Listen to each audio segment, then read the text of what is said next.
Hi welcome back. Punch needle art பற்றி இந்த வீடியோவில் நல்லா தெளிவாக பார்க்கலாம். ஃபுல்லாக தெரிஞ்சுக்கணுன்னா இதோட பார்ட் 1 வீடியோ ஏற்கனவே அப்லோட் பண்ணியிருக்கேன், அதை பார்த்துட்டு வாங்க. அதில் வந்துட்டு த்ரெட்டு, நீடில், அப்புறம் அதெல்லாம் எப்படி கோர்க்கிறது அந்த மாதிரி டீட்டெயில்ஸ் இருக்கும். இதில் வந்து ஃபுல் அண்ட் ஃபுல் இதோட ஸ்டிச்சிங் அப்படின்னு தான் இருக்கும். வாங்க ஃபஸ்ட்டு இப்போ நூல் கோர்த்து எடுத்துட்டேன். அதுக்கப்புறம் இப்போ பஞ்ச் பண்ண ஸ்டார்ட் பண்ணலாம். நம்ம எந்த டைரெக்ஷனில் ஸ்டிச்சிங் எடுத்துகிட்டு போகிறோமோ அந்த டைரெக்ஷனை நோக்கி தான் அந்த நீடிலோட ஓப்பன் ஸ்பேஸ் இருக்கணும். அந்த மாதிரி வச்சுட்டு பஞ்ச் பண்ணுங்கள். இப்போ பாருங்கள், பஞ்ச் பண்ணிட்டேன். நான் பண்ணோன்னே இந்த இதில் பாயிண்டர் வந்து டைட் பண்ணுற இடம் இருக்குல்ல, அது வந்து பின்னாடி தள்ளிட்டு வந்துச்சு. ஊசி வந்து வெளியே வந்துடுது. எனக்கு இந்த நீடில் சரியில்லை, நான் அதனால் இப்போ வேறு நீடில் மாற்றிக்கிறேன். ஆல்ரெடி குத்துன இடம் வந்துட்டு அந்த ஹோல் வந்து பெருசாக இருக்கும். அதை கையால் சொரண்டி அந்த மாதிரி ரீஃபார்ம் எடுத்துகிட்டு வந்துடுங்க. இப்போ ஸ்டார்ட் பண்ணலாம் பாருங்கள். நல்லா தான் வந்துட்டு இருந்த மாதிரி இருந்தது. ஆனாலும் அந்த இடத்துல ஆல்ரெடி ஹோல் இருந்தனாலவோ என்னவோ தெரியல, எனக்கு சரியாக வரமாட்டுது. சரி, மறுபடியும் எடுத்துகிட்டு ஃபஸ்ட்லேருந்து ட்ரை பண்ணலாம். ஃபஸ்ட்டு இதில் நம்ம எல்லாம் கரெக்டாக வச்சுக்க வேண்டியது, கிளாத்தை நல்லா டைட்டாக மாட்டிக்கணும். லூஸாக இருந்துச்சுன்னா நூல் இந்த மாதிரி தான் பிரிந்துட்டு வந்துடும். அதுக்கப்புறம் நீடில் வந்து கரெக்டான டைரெக்ஷனில் எடுத்துகிட்டு போகணும். எந்த டைரெக்ஷனில் போகிறோமோ அந்த டைரெக்ஷனை நோக்கி ஓப்பன் ஸ்பேஸ் இருக்கணும். அப்புறம் வந்துட்டு ரொம்ப ஸ்லோவாக வெளியே எடுக்கணும். தையல் வந்து கிட்ட கிட்ட இருக்கணும். அந்த நீடில் நம்ம வந்துட்டு வெளியே எடுக்கும்போது கிளாத்தை விட்டு ரொம்ப தூரம் நம்ம எடுத்துடாமல் கிளாத்தை வச்சு ஒட்டியே எடுத்துகிட்டு பொறுமையாக நம்ம ஸ்டார்டிங்கில் இந்த மாதிரி பொறுமையாகவே பண்ணலாம். ஒன்றும் பிரச்சனை இல்லை. ஒரு குட்டி டிசைன் பண்ணுறதுக்கு எனக்கு எப்படியும் ஒரு 3 to 4 hours கிட்ட எடுத்துருச்சு. இதுக்கு பரவாயில்ல, இப்போ தானே கற்றுக்குறோம். இன்னும் நல்லா கற்றுக்கிட்டேன்னா போக போக சீக்கிரமாகவே முடிச்சிடலாம். ஸ்டார்டிங்கில் எனக்கு ஒவ்வொரு டைரெக்ஷனும் அப்படி அந்த சர்க்கிள் ஷேப் கொண்டு வர்றதுக்கு ஃப்ரேமை திருப்பி திருப்பி நான் எடுத்துக்கிட்டே இருக்க வேண்டியதாக இருந்த மாதிரி இருந்துச்சு. ரொம்ப பயமாக இருந்துச்சு, எங்கே நூல் வெளியே வந்துடுமோ அப்படின்றனால ரொம்ப பார்த்து பார்த்து ஹேண்டில் பண்ணேன். கிளாத்தை வந்து கரெக்டாக நமக்கு தேவையான அளவு வெட்டிக்கோங்க. நான் அப்படியே வச்சு இது பண்ணனால எனக்கு கஷ்டமாக இருந்துச்சு. நமக்கு எந்த அளவு தேவையோ அதை மட்டும் கட் பண்ணி ஃப்ரேமில் நம்ம மாட்டிக்கலாம். அப்போ தான் நமக்கு கொஞ்சம் ஈஸியாக இருக்கும். அப்புறம் த்ரெட்டும் நல்லா லூஸாக இருக்கணும். நம்ம இழுக்கிற மாதிரிலாம் வரணும். ரொம்ப டைட்டாக இருந்துச்சு அப்படின்னாலும் நூல் பிரிந்துட்டு வந்துடும். அதனால் நூல் வந்து லூஸாக இருக்குதா, நல்லா ஃப்ளோவில் வருதாங்கிறத செக் பண்ணிக்கோங்க. ஒரு வழியாக ஃபஸ்ட் லேயர் முடிச்சிட்டேன். இனிமேல் அந்த சர்க்கிளை அப்படியே உள்ளே எடுத்துகிட்டு போயிட வேண்டியதான். முடிஞ்சிருச்சுன்னு நினச்சி நம்ம வெளியெல்லாம் எடுக்க வேணாம், அப்படியே கண்டினியூ பண்ண வேண்டியதான்.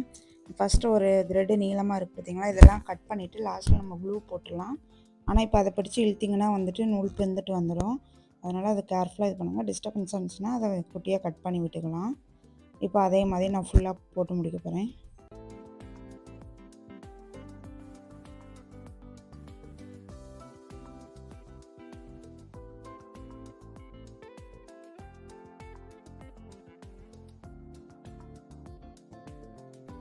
இப்படி போயிட்டே இருக்கும்போது இன்கேஸ் இந்த மாதிரி உங்களுக்கு வெளியே வந்துருச்சு, ஒரு தையல் பிறந்துருது அப்படின்னா நூல் இந்த மாதிரி லென்த் ஆகிடும் பார்த்துக்கோங்க. இதை வந்துட்டு என்ன பண்ணணும்னா, நீங்கள் பின்னாடி வழியாக லைட்டாக இழுத்து சின்னது பண்ணிக்கணும். ஒரு ஸ்டிச்சுக்கு எந்த அளவு தேவையோ அந்த மாதிரி அளவுக்கு நம்ம குட்டி பண்ணிவிட்டு அந்த ஹோலையும் நம்ம ரீஃபார்ம் பண்ணிடணும். கையெல்லாம் தேய்ச்சி விட்டிங்கன்னா அது சரியாயிடும். அதுக்கப்புறம் நம்ம ஸ்டார்ட் பண்ணலாம். வெளியே வந்துருச்சுன்னு பயந்து ஃபுல்லாத்தெல்லாம் பிறக்க வேணாம், கொஞ்சம் அட்ஜஸ்ட் பண்ணிக்கலாம். அப்போவும் வரலையா, அந்த இடத்துல குத்தும்போது வரலையா, இன்னும் ஒரு 2 தையல் வேணும் நீங்கள் பிரித்து எடுத்துகிட்டு மறுபடியும் த்ரெட்டை கம்மி பண்ணிவிட்டு ஸ்டார்ட் பண்ணுங்கள்.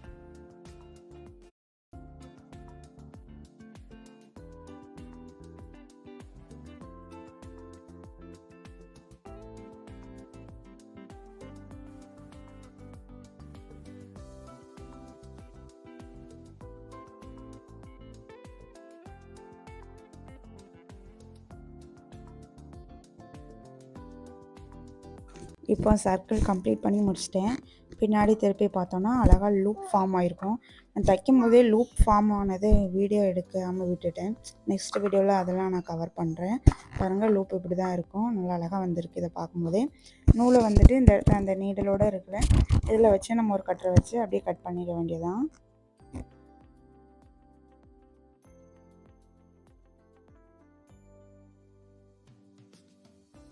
நீங்கள் டிசைன் ஸ்டார்ட் பண்ணுறதுக்கு முன்னாடியே உங்களுக்கு எது ஃப்ரண்ட்டாக வேணும் எது பேக்காக வேணும்னு டிசைட் பண்ணிக்கோங்க. இந்த மாதிரி ஃப்ளாட்டாக இருக்கிற சைடு வந்து உங்களுக்கு ஃப்ரண்ட்டாக வைக்கணுமா, இல்லை அந்த மாதிரி லூப் வர்ற சைடு ஃப்ரண்ட்டாக வைக்கணுமா அப்படிங்கிறத டிசைட் பண்ணிவிட்டு இது பண்ணுங்கள். அப்போ தான் அதுக்கு ஏற்ற மாதிரி நம்ம இது பண்ண முடியும். இப்போ நெக்ஸ்ட்டு வந்துட்டு ஒயிட் கலர் த்ரெட் எடுத்திருக்கேன். இதை வச்சுட்டு அதே மாதிரி தான் ஸ்லோவாக மெல்ல மெல்ல கிட்ட குத்தி எடுத்துட வேண்டியதான்.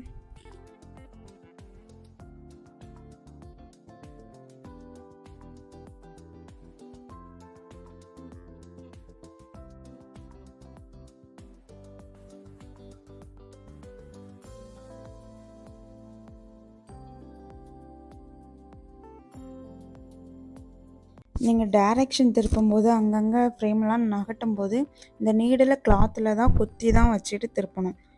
வெளியே எடுத்துகிட்டு பண்ணிங்கன்னா நூல் அங்கங்கே அசைஞ்சு அப்படி பிறந்துட்டு வந்துச்சுன்னா அப்புறம் கஷ்டமாயிடும்.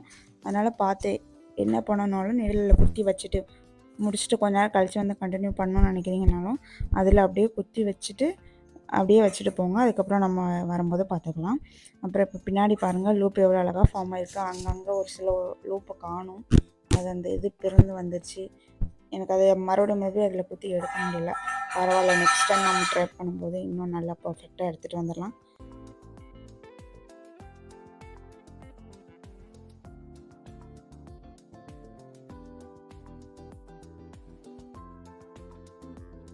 அடுத்து வந்துட்டு நூல் முடிஞ்சிருச்சு அப்படின்னா கட் பண்ணிடுறீங்கள, அதுக்கப்புறம் எங்கே முடிஞ்சுதோ அந்த இடத்துக்கு பக்கத்தில் இருந்து குத்துங்க. இப்படி முடிஞ்ச அதே இடத்துல போய் குத்தாமல் இந்த இடத்துல இப்போ நான் முடிச்சிருக்கேன். இது உளுந்த ஓட்டக்குள்ளேயே குத்தாமல் அதுக்கு பக்கத்துல கொஞ்சம் தள்ளி இப்படி குத்தி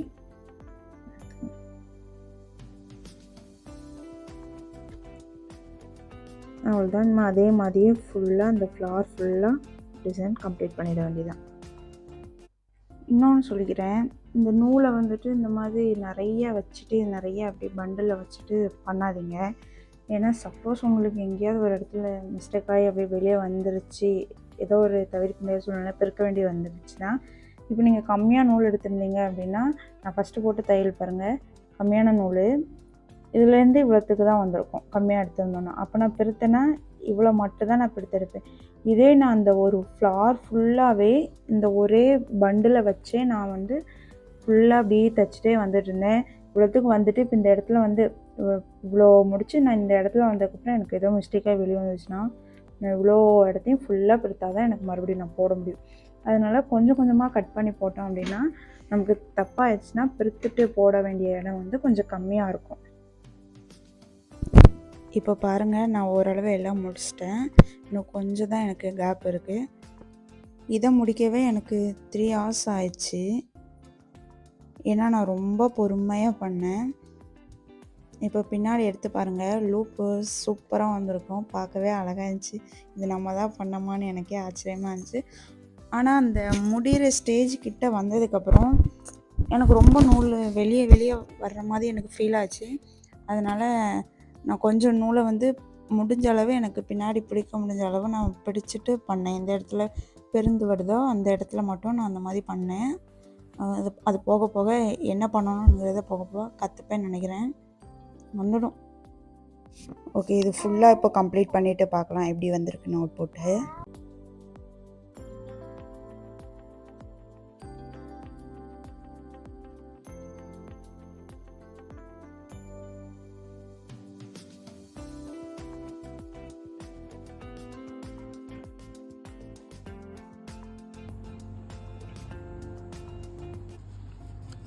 இந்த இங்கே அங்கங்கே கேப்லாம் தெரியுது பார்த்தீங்களா, அதெல்லாம் நீங்கள் சும்மா ரேண்டமாக இப்படி பொறுமையாக அங்கே அந்த கேப் இருக்கிற இடத்துலலாம் ஃபில் பண்ணுற மாதிரி குத்துங்க. எந்த டைரெக்ஷனில் போனாலும் ஓகே. நம்ம ஃபஸ்ட்டு வளைச்சி போட்டோம், அதே தான் போகணுன்னு இல்லை, இப்படி கூட குத்தி எடுக்கும்.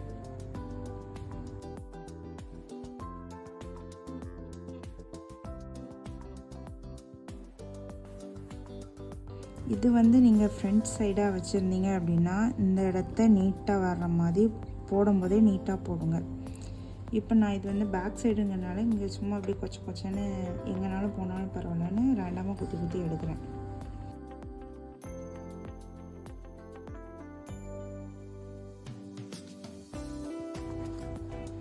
இப்போ இதுதான் நமக்கு ஃப்ரண்ட் சைடு, இது பேக் சைடு. இந்த சைடு ஃபுல்லாக க்ளூ போட்டுடலாம். க்ளூ போட்டுட்டு அதுக்கப்புறம் நம்ம இந்த சைடு என்ன வேணுமோ அதை ட்ரிம் பண்ணிக்கலாம். நல்லா காய விட்டுட்டு ட்ரிம் பண்ணலாம், இல்லைன்னா நூல் பிரிந்துடும்.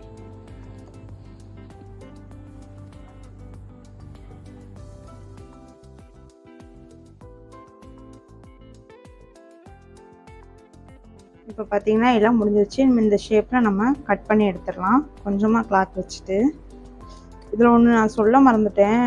இதுக்கு நான் யூஸ் பண்ண இந்த கிளாத் நேம் வந்து மாங்க் கிளாத். சொன்னேன்னா இல்லைன்னு எனக்கு ஞாபகம் இல்லை.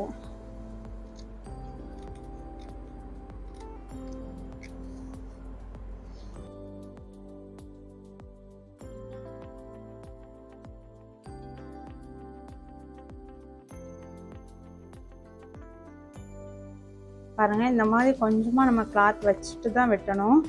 இதை கட் பண்ணி நம்ம பின்னாடி க்ளூ போட்டு அப்படியே ஒட்டிட வேண்டியதான். இந்த மாதிரி அங்கங்கே இப்போ கட் பண்ணிக்கோங்க. இன்னும் வேணால் இன்னும் கூட கொஞ்சம் பெருசாகவே நம்ம வெட்டிடலாம்.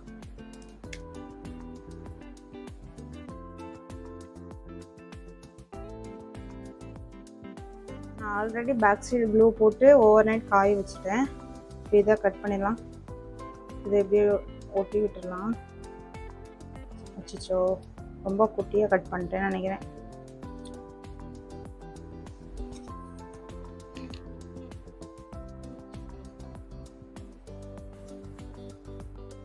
ஃபேப்ரிக் க்ளூ இருந்தால் கொஞ்சம் சீக்கிரமாக காஞ்சிடும். இது ஃபெவிகால் தான் இப்போதைக்கு என்கிட்ட இருக்குது.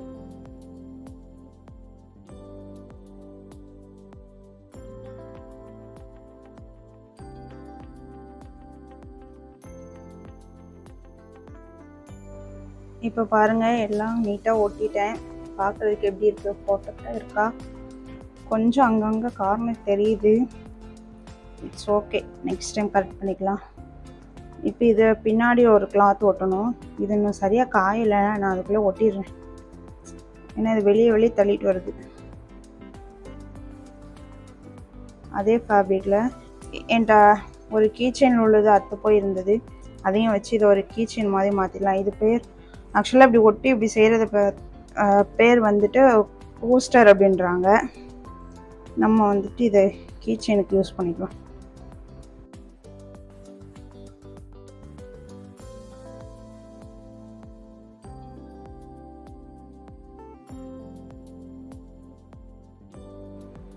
ஆக்சுவலாக இதில் இது இப்படி வருதுன்னா என்ன பண்ணலாம், இது உள்ளே வந்து இதை வந்து லாக் பண்ணுற மாதிரி ஒரு கிளாத் இப்படி வச்சுட்டு அதுக்கப்புறம் இதில் நம்ம இதை வந்து அதில் மாட்டிட்டோம்னா நீட்டாக இருக்கும்.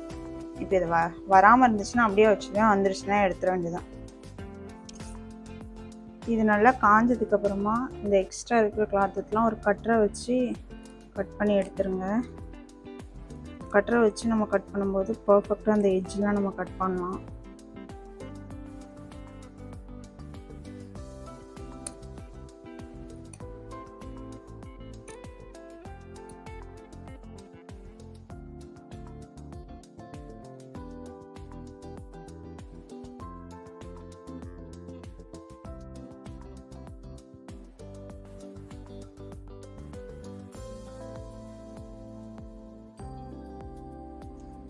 இப்போ இதை இப்படியே நம்ம வச்சுக்கணுன்னாலும் வச்சுக்கலாம். பார்க்குறதுக்கு அழகாக க்யூட்டாக இருக்குல்ல. கொஞ்சம் ஃபினிஷிங் சரி இல்லை தான், இருந்தாலும் ஓகே நம்ம ஃபஸ்ட்டு ட்ரை பண்ணுறதுக்கு. இல்லை இதை வந்துட்டு நல்லா இந்த ப்ளஃபியாக வர வைக்கிற மாதிரி நம்ம பண்ணணும் அப்படின்னாலும் இதெல்லாம் நம்ம கட் பண்ணிப்போம். இது எல்லாத்தையும் இப்போ இந்த மாதிரி ஒவ்வொன்றா ஒவ்வொரு லூப்பையும் இப்படி கட் பண்ணிக்கோங்க. கொஞ்சம் டைம் எடுக்கும் இதுக்கு, பரவாயில்ல. நமக்கு அவுட்புட் நல்லா வரணும்னா நம்ம உட்காந்து பொறுமையாக செய்யலாம். ஒன்று நம்ம இப்படி கட் பண்ணலாம், இல்லை அப்படின்னா இப்படி மொத்தமாக ட்ரிம் பண்ணுற மாதிரியும் கட் பண்ணலாம். அப்படி பண்ணால் இந்த மாதிரி தான் வரும். நான் இதை வந்து அப்படி தான் பண்ணேன். இது வந்துட்டு ரொம்ப இதாக வரல, ரொம்ப ப்ளஃபியாக வரல, கொஞ்சம் இதாக தான் இருக்குது. அதனால இந்த மெத்தட் நான் ஒரு இதில் பார்த்தேன், இதை ட்ரை பண்ணி பார்க்கலாம்.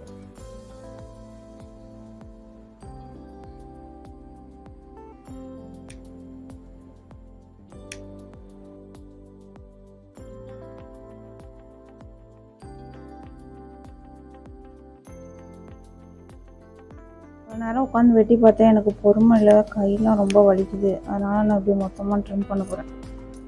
இதான் நமக்கு ஈஸியாக இருக்குது.